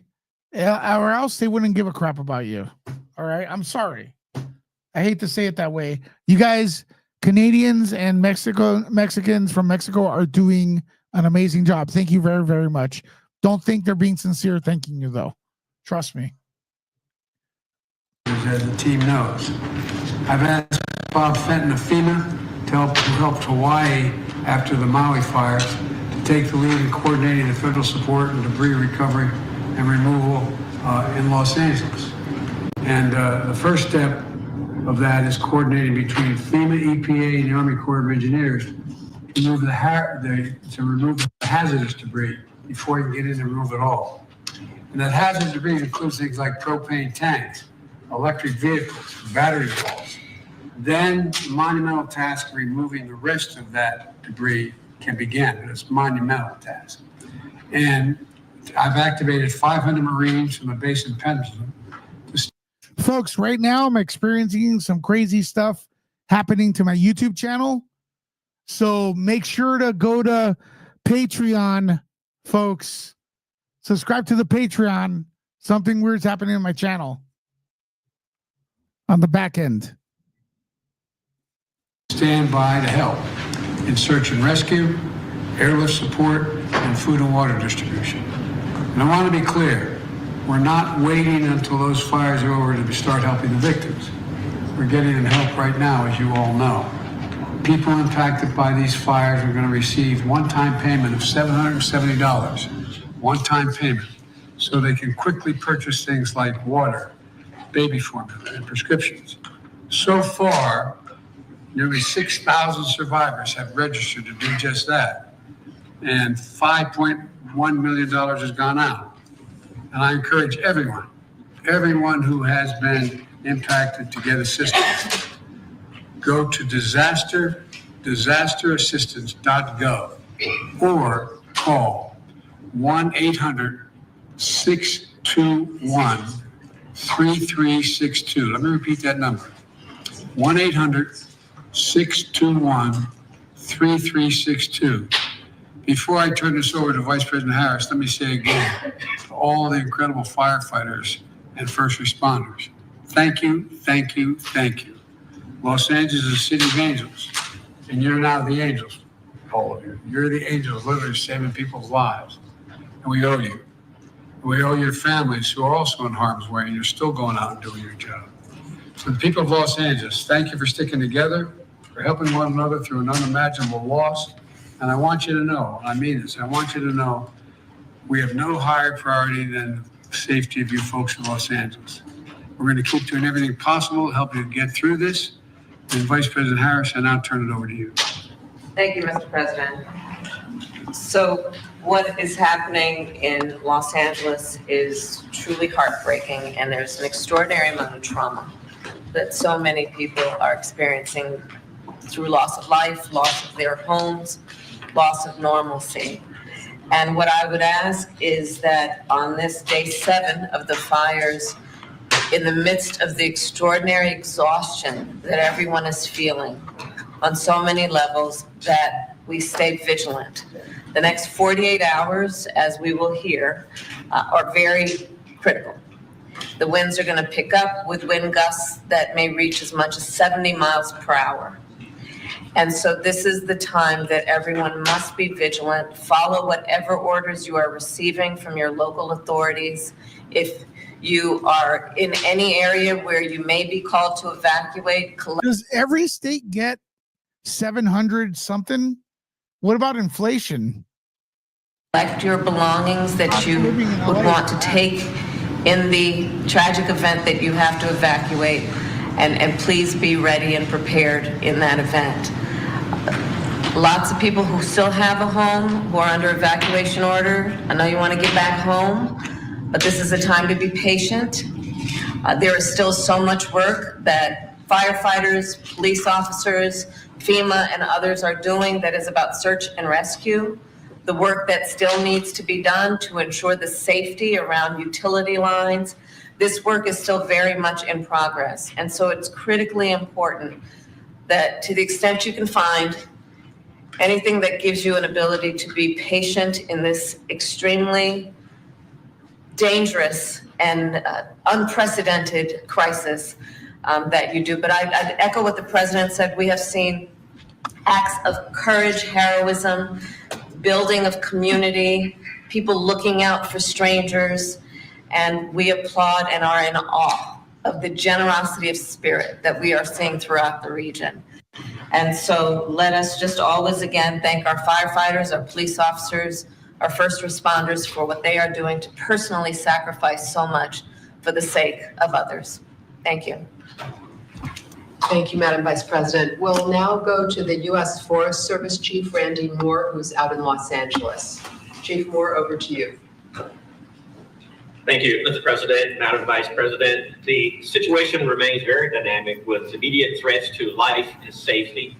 One important thing to name is that unlike what we normally would think of as wildland fires, where they're often on the landscape for weeks, these incidents are urban conflagrations, whereas once the winds are over and if containment continues to increase, we would expect these incidents to move rapidly. I have a question, folks. Like, everyone's asking like where Trump is, but why isn't Kamala Harris there? I know that Biden can't be there for obvious reasons, but Kamala is from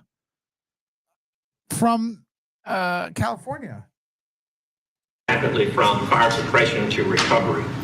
Now, in terms of the weather, we're expecting a period of elevated to critical fire weather risk through Wednesday, as the Vice President had indicated, and we're expected to have red flag warnings in effect for strong gust of winds, low humidity, and very dry vegetation for much of Los Angeles, Ventura, and neighboring counties. We're also expecting to have moderate Santa Ana winds, which begins today, later today, through Wednesday. And as the Vice President had indicated, we're looking at frequent winds of about 20 to 30 miles per hour, but gusting anywhere from 50 to 70 miles per hour are very likely. Right now, our biggest concern is new starts. And with this wind event or new growth on the Palisades or Eaton fires, these are high possibilities. So our personnel are working really hard to strengthen the existing containment lines.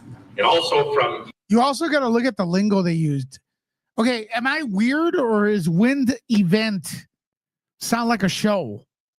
Like they're having an event, like to party. Wind event. Let's everybody have a wind event. Right after Taco Bell. Everybody have a wind event. Is wind event weird, or am I weird? What's up, Ann Rasmussen?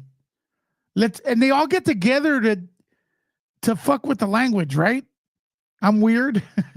Everybody, hey everybody. Welcome to Nerd Report. Next week we'll be having a wind event. Everyone that is a subscriber is invited to join our wind event starting at 7 p.m. Eastern. What? Monday through Wednesday, we're looking to have minimum relative humidities, which is expected to remain in the upper single digits, somewhere around 20%. So what that's basically saying is that the vegetation will continue to stay dry. And by Friday, we expect several degrees of cooling and a large increase in humidity Friday into Saturday. So this is the good news on the back end of that wind. In terms of fire activity, so the Forest Service remain. Okay. Why is it fire activity and not fire event?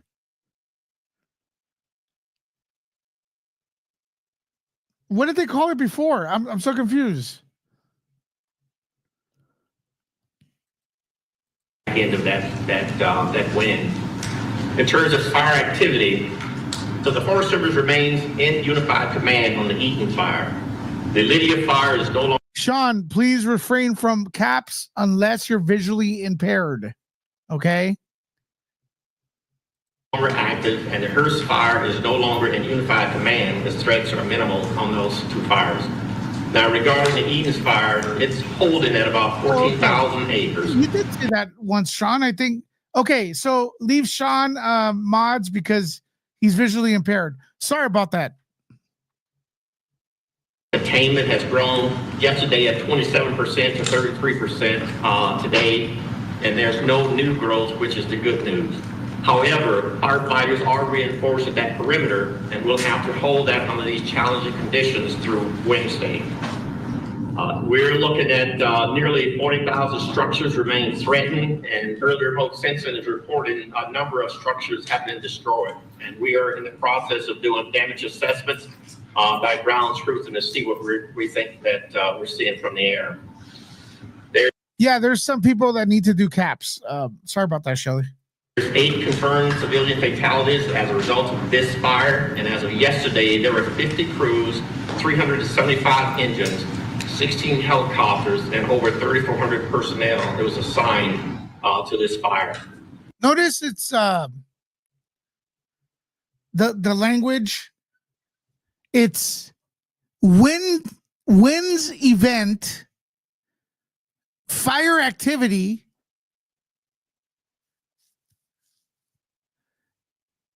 and unhoused.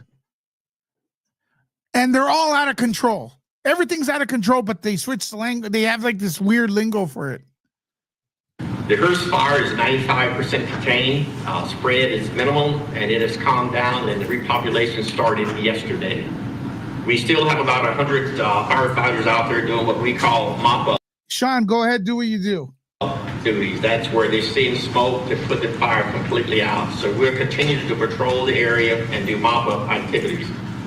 We continue to support the Palisades fire. We're having moderate fire behavior that persists. We currently have about 23,700 acres that are burned, and the fire is about 18% contained as we speak. There's also 2 confirmed civilian fatalities on that fire as well. We currently have about 115 crews, 540 engines, 44 helicopters, and 5,123 personnel that are assigned to this fire. To date, we're successfully filling resource requests for both initial tag and incident support. And as of this morning, there's about 9,000 firefighters that are assigned to these large fires that we're talking about here. Now, this does not include the many who's assigned to their home units or pre-positioned to their different units to provide initial attack on new starts. And we continue to have firefighters coming from all across the country, relieving some of the firefighters who has been pressing really, really hard. And we'll continue to mobilize personnel as well as equipment. Now, aviation resources that's operational as of this morning, we have 4 Forest Service and 1 CAL FIRE area supervision modules. These are for the lead planes that are going in, guiding the large planes. We have 12 air tankers. We have 18 water dropping helicopters. We have 3 water scoopers. And all 8 of the Department of Defense modular area fighting firefighter assistance tankers are at South Ops or down in this area. 7 of them are in service, and we're still working on 1 that has some mechanical problems on the tail of the plane. That's expected to be fixed and operational later this evening, so for activity or for duty tomorrow. So tomorrow we're looking to have. By the way, people are asking, if you want me to cover the inauguration, subscribe to the channel so I know that there's support for it. So subscribe right now if you're watching and keep the conversation going. If you want me to cover the inauguration. Thank you. Have all 8 that are in operations, and as I said earlier, we have 7 that are operating now. A request for assistance has been sent, as I mentioned earlier, to our Canadian partners, looking at mobilizing 2 of the CL-415 water scoopers. They are expected to clear customs on Wednesday, and they'll be available after they clear federal inspections and check rides. You know, it's important to, when we talk about aviation, it's really important to emphasize that aviation resources cannot fly safely when the winds are high, like what we're talking about. So this is a situation that needs to be continually monitored. And I can't emphasize enough how important it is to closely coordinate among all partners in managing aircraft in this limited airspace. Our National Airspace Coordinator is heavily engaged with all of the people that are concerned, looking at safe operation of our aircraft in this area. And, you know, we're working with CAL FIRE to evaluate the offers that we're getting from our international partners. And this thing is dynamic and is rapidly changing. But given where we are in a year, we have very little competition for firefighting resources nationwide. And so we can still draw upon untapped federal, state, and local firefighting resources. Our initial tag rate continues to be really high. You know, we're staffing firefighters 24/7. To give you an idea, we have about 2,000 federal firefighters that are in station for what we call quick response emergent fires. That's the new starts. To give you an idea of how successful this group of people are, this group of firefighters are, since January 6th, we've had 235 new fire starts. And we have kept many of those, just about all of them, down to 5 acres or less. And I say that because that's pretty significant considering just the 4 large fires that we've had and the damages it's causing. This team of firefighters, both state, local, federal, and others tribe, have kicked back 235 new starts of fires. So we're looking at moving into post-fire recovery at some point. So the efforts are already underway. We've already provided post-fire imagery maps to the state's watershed emergency response teams, as well as the federal response team for both the Eaton fire and the Palisades fire. And we're in the process of also doing the same thing for the Hearst fire. Now, these post-fire images that we are providing, they're basically soil burn severity, which a team uses to produce a soil burn severity map. So we can look at the type of reclamation activity that need to take place after the fire. The Forest Service is also coordinating with our fellow USDA agencies, including Rural Development, Farm Service Agency, and Natural Resources Conservation Service to provide an integrated. Did he fall asleep? Is the president falling asleep? Really, Shelley? How am me and my mom doing? She's she's doing okay. She's still in a wheelchair. Is he falling asleep? Effort for long-term recovery needs. And our research department is also working with the City of Los Angeles and other water providers to provide some ash contamination modeling for water users. So we're likely to have boots on the ground of these teams by Thursday morning after the red flag incident subsides in the report. Randy, is there any more support the federal government can be providing support to the firefighters doing this heroic work? Anything else we could do? I think when you look at the amount of aircraft, I think we provided everything that's been asked for and that's needed. In terms of firefighters, we have what we call UTFs that's unable to fill. We don't have any unable to fill positions that have been requested to date. Thank you. Madam Vice President. Randy, if God forbid the fires go beyond Los Angeles County, given the surge of resources into Los Angeles. Randy, if God forbid the fires go beyond Los Angeles County, given the surge of resources into Los Angeles, what is your level of confidence that we'll be able to get the resources to any neighboring county in time?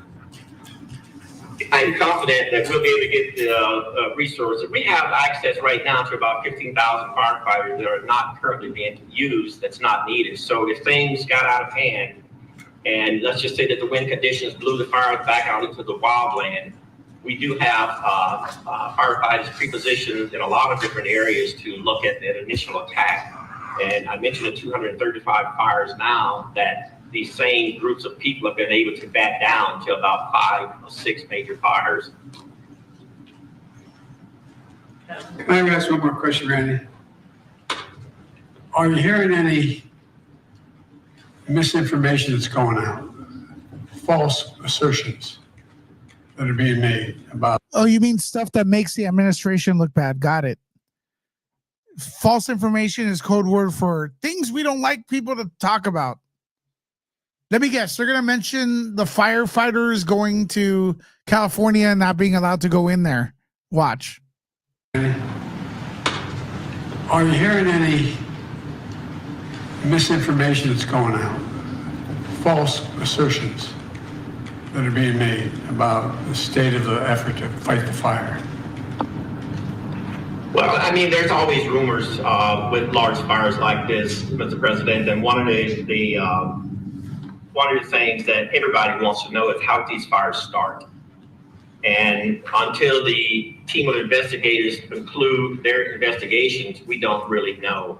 And so there's a lot of speculation out there about how these fires start, but there's no proof to validate a lot of these rumors that we're hearing. Thank you. Thank you, Randy. By the way, folks, thank you. N Street, I don't know what you meant, Terry, but Terry Thomas, thanks for that super chat.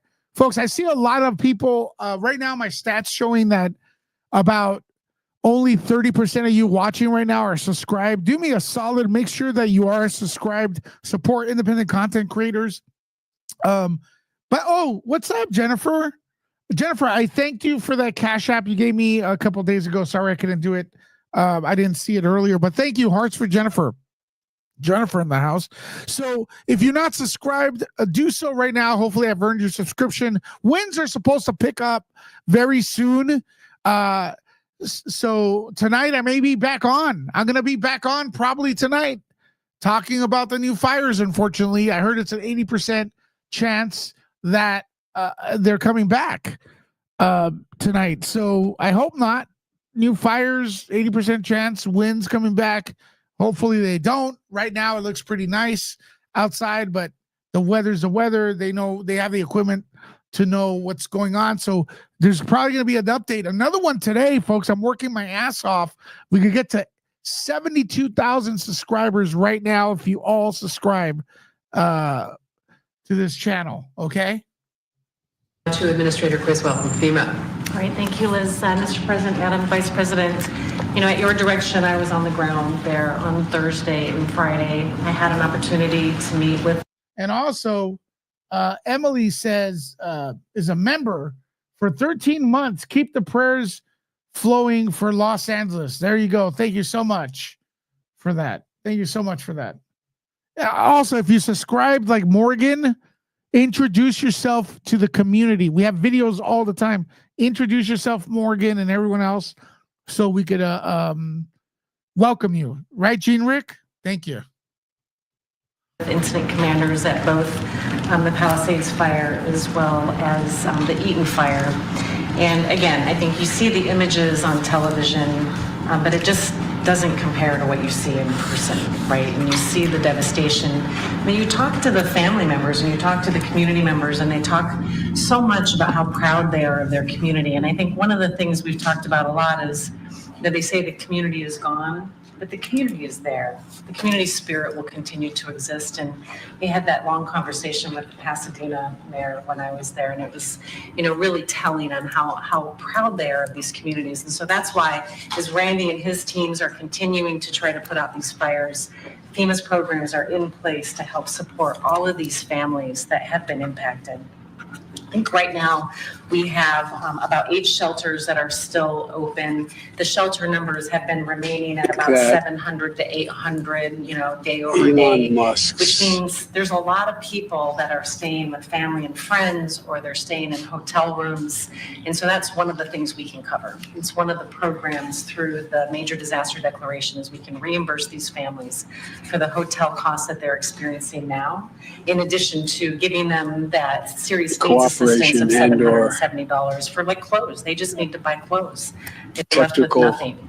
I mean, so those are the first kinds of information, but resources that we're going to be able to provide to so many families. Worthy of being looked at. And in addition to the just over 6,000 that you mentioned, Mr. President, that have already gotten the serious needs assistance, we've got almost 33,000 that have registered for assistance. And this number goes up a little bit every day, but we think it's going to continue to rise as we can get into the communities. We have our disaster survivor assistance team members that are going out into the community. They normally walk door to door. In this case, the fires are still burning, so they can't. And so we have them in the shelters, but we've also put them in the public libraries, where we know people are probably going to help register to get information. And then we'll continue to work with the mayor and the governor on other places where we can send our folks, so we can reach the people that haven't gotten into the system yet. And so we'll continue to work with them to make sure that we can support them as they register for assistance. And some of them are already getting notices and letters, that the information has been received, but it's not final yet. There's a lot of confusion about that right now, and we recognize that. Explain that a little more. So when somebody registers for assistance and they have not submitted all of their documentation, like what their insurance company is going to cover or not cover, they'll get a letter from us saying. Oh, could you guys hear the other video I had pulled up? There's some news right now, folks, about Joe Biden suing Elon Musk, or something just happened. Someone's suing Elon Musk. The SEC is suing Elon Musk. That's what I was listening to. I don't know what it is. I'm going to look into it and then, get it to you guys. So yeah, there you go. Blah, blah, blah, blah. You're not approved yet. They get a letter from, they have no home. How they get a letter? It's through email. So they get an email notification. Make sure. Yeah, they get an email notification to check their case and that it's been updated. But we want them to know that this just means we need the rest of that documentation. So I've directed my team to start calling every one of these families that have already gotten this type of a notification, so we can make sure that they know that, hey, we just need more documentation. We want to work with you and help you through this, because it's traumatizing, right? And then to have this bureaucracy, limit that. I'm trying to take away the bureaucracy at your direction. That's how much can I get rid of? This is one of the things we're going to do, is add that personal touch and call all of these families that have already received this notice, so we can get them the assistance that they're eligible for and help them upload the documentation that they might need. You reported by the press that there's misinformation being See, misinformation keeps pushing that. That's in his notes. put out there from some sources, or even people identifying themselves going on the air saying such and such. Are you seeing much of that, and does it have an impact on the public? We are seeing some of that, similar to what we saw in North Carolina after Hurricanes Helene, Hurricane Milton. We even saw somebody put out a way to spread a message through phones that said FEMA's going to provide 3 years of coverage for hotel rooms, which was completely false and not sent by us. And so our external affairs team works hard to put out the right information. We work with the community to try to get the trusted voices within the community to help get the right message out and know who they need to go to in order to get this process started. Unfortunately, there's a lot of people that try to take advantage of these families that have lost everything, try to apply for assistance on their behalf, try to get them to apply in a false website. Those are the things that we see in almost every disaster. It just continues to get worse and worse. It seems like disaster after disaster. Given that the winds may pick up tonight and the evacuation geography may change, how are individuals and families going to be alerted if they are now required to evacuate, especially if it happens during the night? Yeah, that's something that the state and the county have a system to do a wireless emergency alert. It'll go right to their cell phone if there's an evacuation order for their area. And even if somebody drives into the area, it will let them know that they are in an evacuation zone. When I was there, my phone would go off when I would drive into the different areas. When I would drive into Pasadena, saying this is an evacuation zone, you need to leave. Thank you, Emily, for that gifted membership. Hearts for Ellie. Emily, sorry, not Ellie. Emily. And so that alert system goes out, and they have their own provider that sends those out. And it's all directed at the county level. And then do you know whether the requests that have been made of the federal government, local, state, are they all being met, or are there any that have yet to be met? So all of the firefighting requests that are going through Randy and all of his folks are all being met. We are starting this planning process for the recovery, and we're pre-positioning some resources like food and water closer to the area if they need it. California's resource, they got a lot of resources, and so they have plenty that they're drawing from their own stockpiles right now and don't need ours, but we want to make sure if they do, we have ours ready to go. And so anything that the state has asked for outside of the fires that FEMA would provide, we've been able to meet all of those requests. Liz, do you have anything to add? Thank you very much. All good. So that, All right, what do you guys think of the press conference? More of the same poopy? Or did you guys learn anything? Let me see if there's any other updates.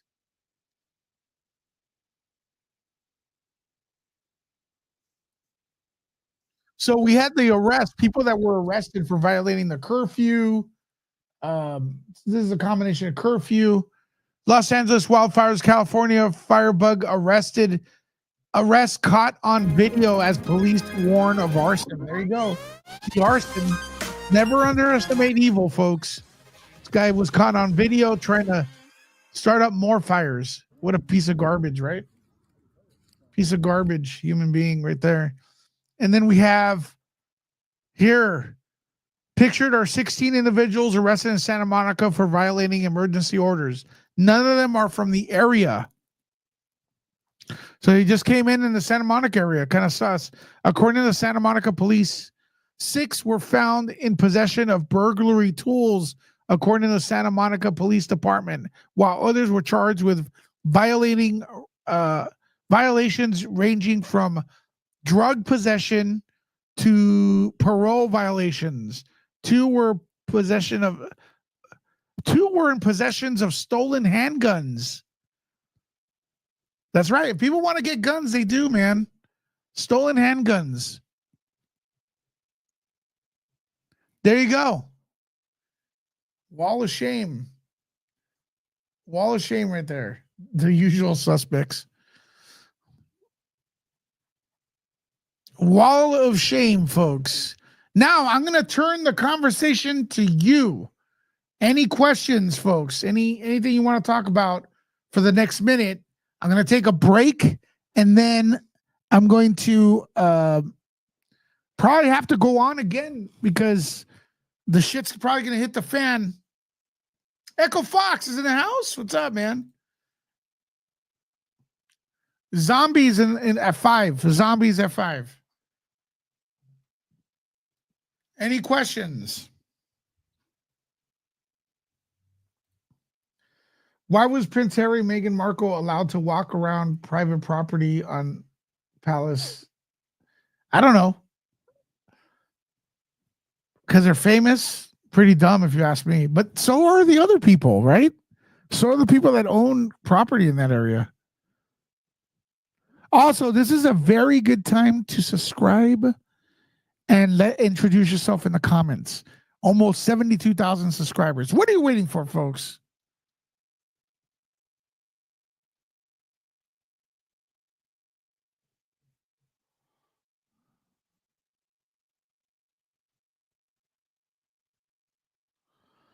Amber says, no questions. Just a big thank you for keeping us up to date. I won't want MSN.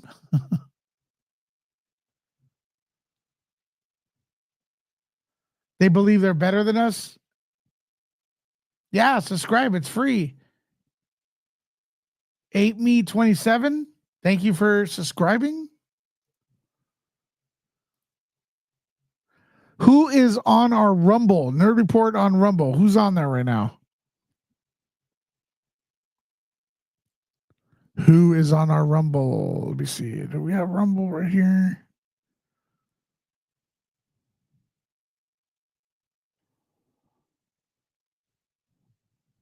Looking for our Rumble kick. Where the hell did the Rumble go?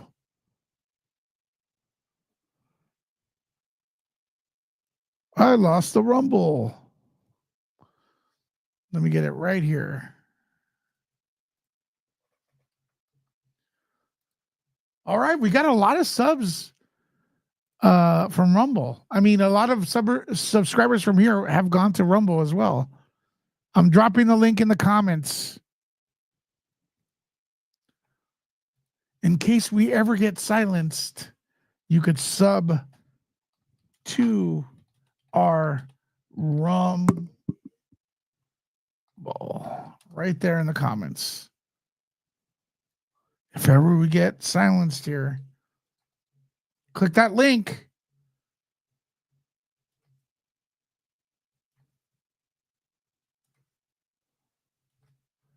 Sub to our Rumble. Good chance right there. My life is on Rumble right now. So if I come back later, who's going to be here?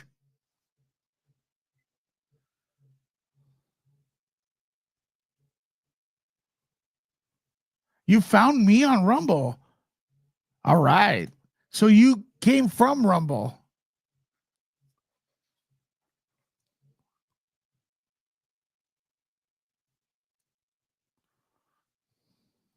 Shelly will be in the house.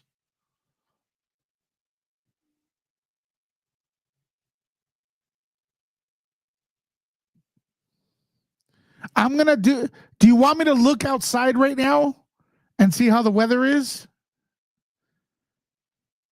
I can tell you how it looks. Let me look right now. Subscribe as before I come back. Subscribe right now. I'll be right back.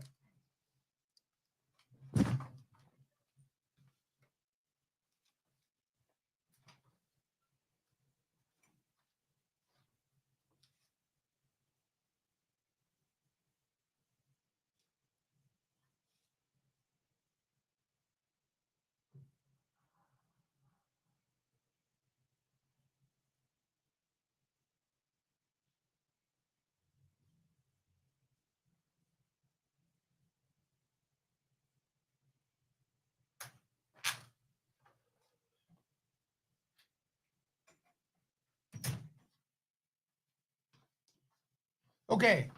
Slightly more wins. Slightly more wins. But it's super clear.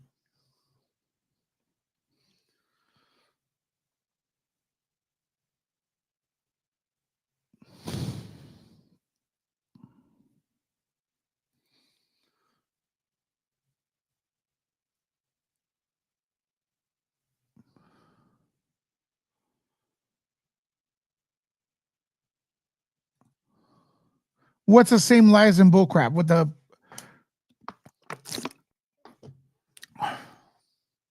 You mean the press conferences?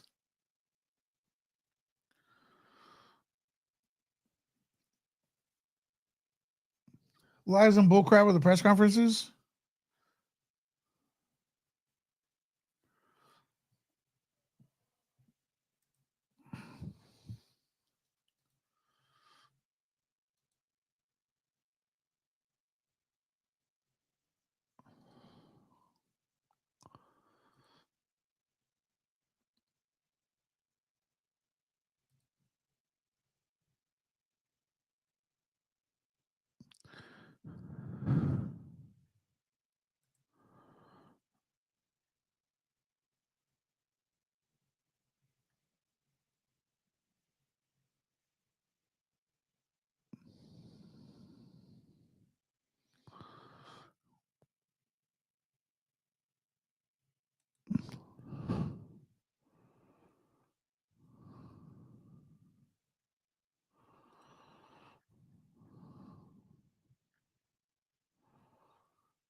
What's up, Heather? Whatever.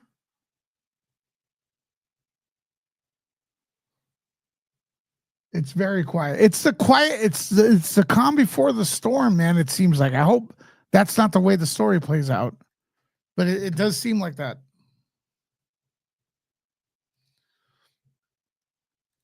Seems like it's the calm before the storm.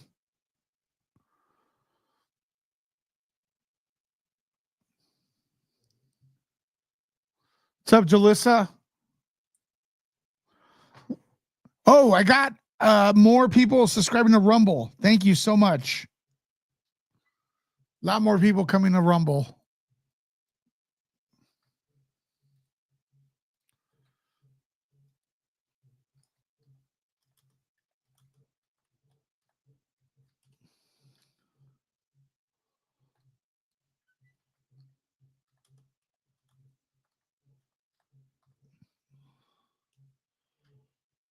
What's up, Phil?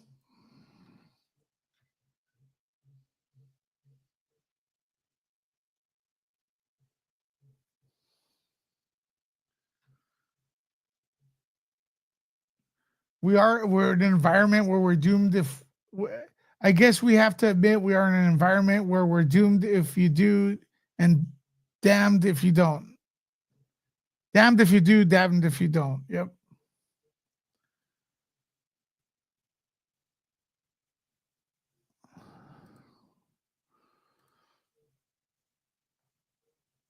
What country or city or state are you guys watching from?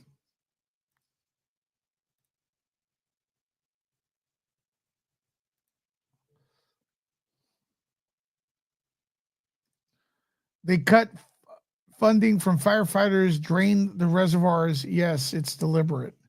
I think it's stupid more than deliberate, honestly.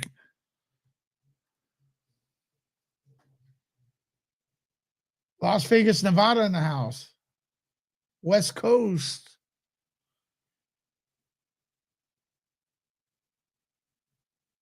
Maine. Remember, YouTube has detected invalid traffic. Remember that? So let's prove that you all are real. I'm going to ask you questions, all right? And let me know in the comments what the answer is. You ready? You ready? Press 1 if you're ready.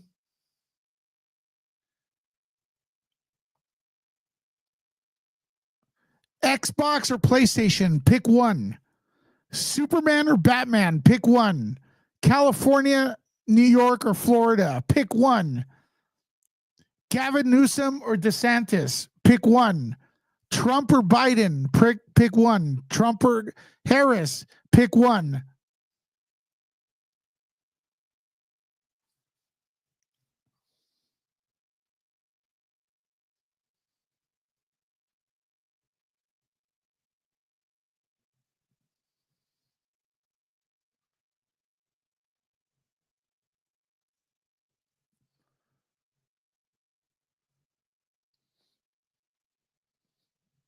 There you go.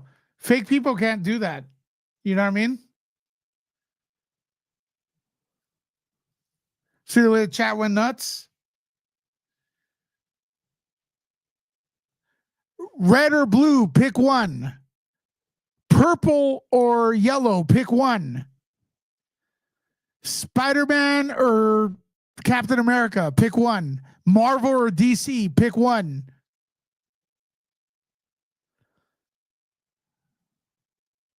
Star Wars or Star Trek, pick one. Lord of the Rings or Game of Thrones, pick one.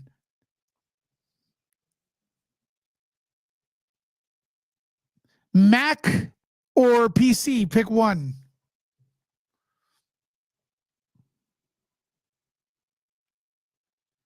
See how the chat's going nuts?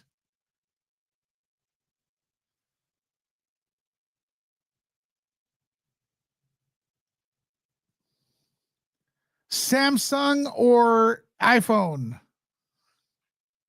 Pick one.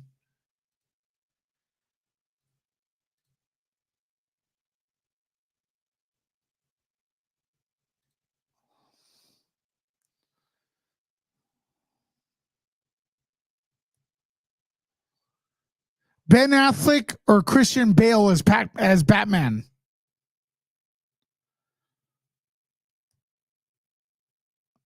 Nintendo or Xbox?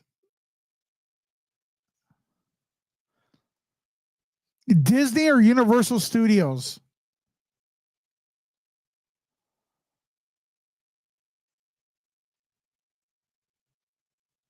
Yeah, Bale is the best Batman by far.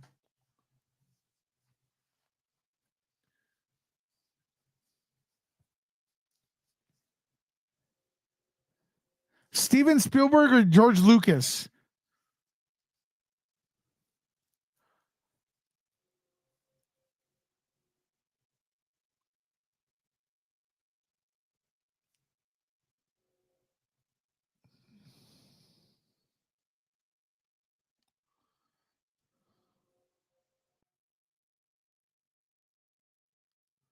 Lucas.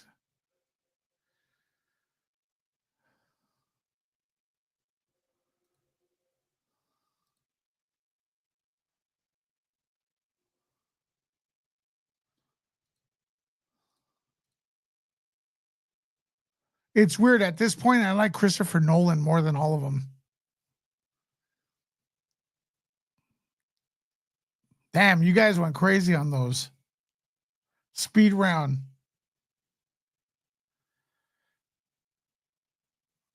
Speed round right there.